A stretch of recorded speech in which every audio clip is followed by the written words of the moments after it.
In this exercise, we also have to evaluate one of these complicated expressions involving sums of products of combinatorial numbers, which look pretty difficult to simplify. We are going to do that using generating functions. You see, if you have here this expression, after you do the evaluation, right, and you substitute the index k running over all the range, the result is going to depend, of course, on n here and on p here, but never on k, because k is just a running index, and it's only taking values from 0 to n minus p. So the result is going to be a function that depends on n and of p, right? All right. Now, the next thing to do typically is to choose one of these parameters, n or p, and then substitute, and then multiply by the corresponding power of set to n or p, depending on which one you use, and then define the corresponding generating function. And then typically what you have to do is to interchange the summation symbols. That's the summation given by the generating function and the summation that you have here defining this expression. Well, if you have to do that, then it is very inconvenient to have here indices that depend on the particular values of n and p, or the parameters that appear in this expression here. So it's better to simplify this summation, if possible, using the properties of the combinatorial number. So the first thing we're going to do here is to try to simplify this expression, or this sum here, and write it in a simpler way. Okay. The first thing we can do is to extend the the lower limit here. Okay, because if we include all the negative numbers, then here there is a negative number, and whenever you have a combinatorial number in which this is negative, then this combinatorial number is 0. So we can extend this to minus infinity if we like, right? In order to get rid of this. And the other thing we can do is to extend the upper limit beyond this value, because for this particular value, when you substitute k here, what you get here is, you see, you put n minus p instead of k here, and then you have 2p plus 2n minus 2p plus 1, right? So 2p cancels, and then you have 2n plus 1, which is exactly the value that you have up here, right? So that means that if you go beyond this number, this number down here is going to be larger than this number here. And whenever this happens, then this combinatorial number becomes 0. So another thing that we will do is to extend this summation beyond that number, right, to infinity. Because in doing that, as when we extend to negative numbers, we are adding nothing, because the value of the expression we're adding is just 0. So instead of calculating that, what we're going to calculate is the sum from k running over all possible integers of this number 2n plus 1 over 2p plus 2k plus 1 times p plus k over k. Right. So we already have a simplification, because we have got rid of the limits in the summation here, which otherwise would complicate our life. And the next thing we're going to do is, why having this number here, which may be inconvenient, because it's 2n plus 1 rather than all the integers or all the natural numbers or whatever. So what we're going to do is to replace this by m, okay, m here. And then we have an expression that depends on m and on p. And we're going to use m as the index on which we're going to apply the generating function, because p appears in both combinatorial numbers, and it may be more inconvenient to deal with it. So m is going to be a better choice for that. So from now on, we're going to call this number am, and it will depend on p, but we will ignore this dependence. I mean, we won't write explicitly this dependence, right? We know it's already there, okay, but we just will write am.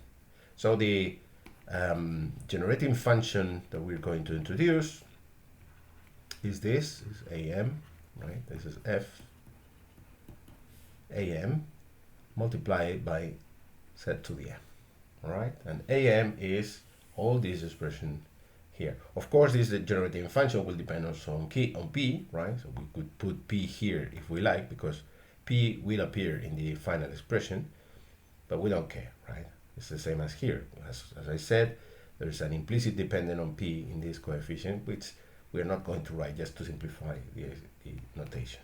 So introducing this expression here, what we have is the sum from M0 to infinity, set to the M, and then this sum here. So the sum for all integers k of this to k plus 1, and then p plus k over k. K over k. All right. And now, as I said before, we have to interchange these two summations. That's a standard trick to simplify these expressions, right? So we take this out. Now there's no problem, because before there was a limit here that depended on n, which was the variable we're summing here. It was actually m, but it was n when this was on 2n plus 1. So there is a complication if you want to interchange the limit, but now there's no complication at all, because we're running over all integers here, so we can interchange this without any problem. Also, you can see here this combinatorial number that do not contain any m, so we can put it here, right? P plus k over k, okay? And we're going to leave inside, sorry, this is the sum on m. Inside this sum, everything that contains m in its expression. And this is the power and this combinatorial number. All right, now we have to perform this. So let's focus on this, right? And I'm going to calculate it here.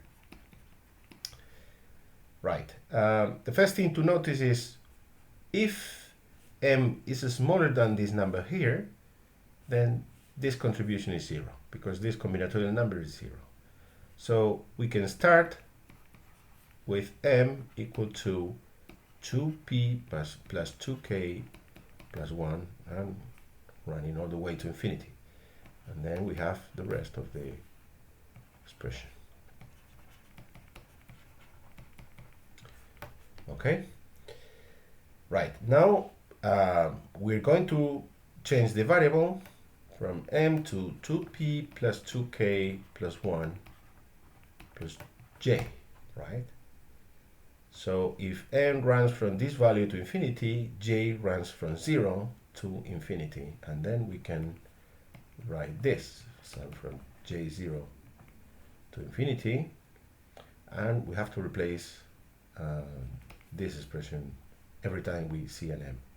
So we have 2p plus 2k plus 1 plus j, and then we have here m, well, sorry, m is 2p plus 2k plus 1 plus j, and down here I have 2p plus 2k plus 1, but I can also write j, because the sum of this and this is this number, and there is this duality of combinatorial numbers, right? That the number n over k is equal to the number n over n minus k. So you can use either of both, right? I'm going to write this expression just to simplify notation, okay? Right, now I can factorize this into two powers. The first power is this, 2p plus 2k plus 1, and the second power is set to j. And the reason to do this is because this one does not depend on j, so I can take it out of the summation. So we have here set 2p plus 2k plus 1, and then you have the sum from 0 to infinity, set j plus 2p plus 2k plus 1 over j. Right, and this is a known expansion. Okay, the expansion of this is, well, we just copy this, 2p plus 2k plus 1, and the expansion of this is 1 minus z to the power this number plus 1, which is 2p plus 2k plus 2. All right, so by doing this, we have already got rid of one of the summations, and now we have to introduce this expression back here and finish the calculation. So we have f p of z, which is the sum on k and all the integers, right? Then you have p plus k over k, p plus k over k, and then we have this expression here, z 2p plus 2k plus 1, and down here you have 1 minus z, 2p plus 2k plus 2, right? Okay, we have different factors. For instance, the numerator can be split as z2p plus 1, z2k, and this factor here does not depend on k, so it can be taken out. And the same for the denominator, you can split in 2p plus 2 and 2k, right? So what we have here is a global factor z2p plus 1. Down here I have 1 minus z 2p plus 2, and then I have in the sum over all possible integers, p plus k over k, and here you have z to 2k over 1 minus z 2k. All right, and finally I can do two things. The first is, all right, this sum or the contribution to this sum is 0 if k is negative, so I can start at 0, but otherwise can run to infinity, so this goes to infinity. Okay, then I have p plus k over k, and this can be written as one single variable, which is this one, right, to the power k. And again, we can recognize this as being 1 over, oh sorry, I forgot this previous factor, this prefactor here, so I have to copy this, right? We still have this here.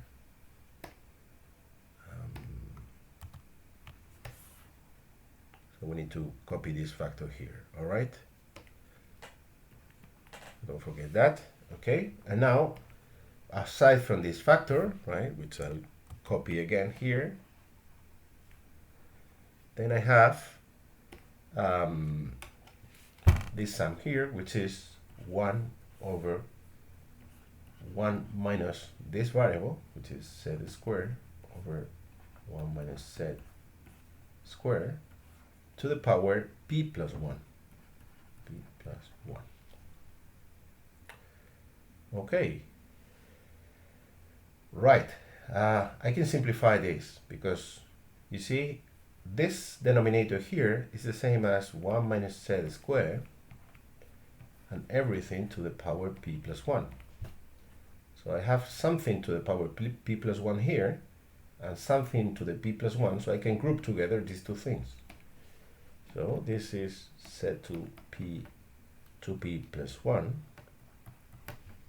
and down here I have, when I multiply 1 minus z squared by 1, I get 1 minus z squared, and when I multiply this by this fraction, I get z squared. So I have this to the power p plus 1. All right. Okay, now I can simplify this by expanding this denominator here. So this binomial is 1 minus 2z plus z squared minus z squared. So these two things cancel. So what I have is Z2P plus 1 over 1 minus 2 Z2 P plus 1. Okay, so this is our final answer. This is the generating function that we have obtained. And what we have to do now is to expand this, right? And get the coefficient, because this is the coefficient, the nth order coefficient, what I was calling here, up here, AM, okay? And it's equal to this summation here. And then once we have this coefficient, I just have to substitute m by 2n plus 1, and then I have the result, right? But expanding this is easy because we know the expansion of the denominator. 1 over 1 minus 2z to p plus 1 is simply the sum from m0 to infinity of p plus m over m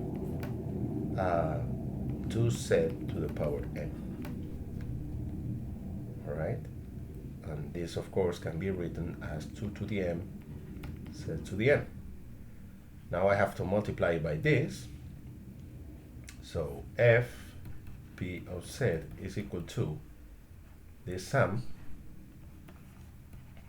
from m0 to infinity p plus m over m here, then 2 to the m, and now I have z to the m plus 2p plus 1. All right?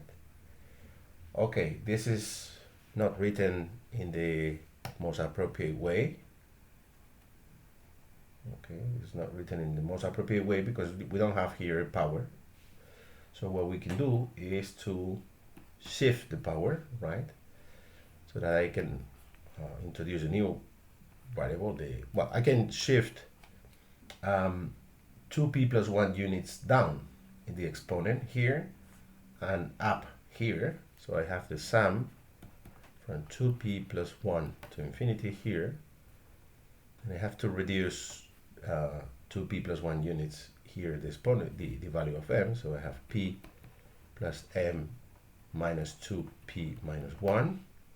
Here I have m minus 2p minus 1. And I have 2 m minus 2p minus 1. And here I have just z to the m. All right? So all this number here is what I was calling AM, right? So I can identify now AM as, simplifying this is m minus p minus 1, right? Simplifying 1p. And down here I can just leave this, or using the duality of the combinatorial numbers, put simply p down there, right? Then I have 2 to the m minus 2p minus 1, and then we're done, right? Because if m is smaller than this number, right? So m is smaller than 2p plus 1, then this denominator is negative, and then this becomes a 0. So it's already implicit in this expression that. Finally, the answer to the problem is the case where m is 2n plus 1, so we just substitute that there, and then we have simply 2n minus p, right? The 1 cancels. Down here I have p, and then I have here 2, m is 2n plus 1, so this is 2n minus 2p, which you can leave like this, or you can write as 4n minus p. And that is the final answer to a problem.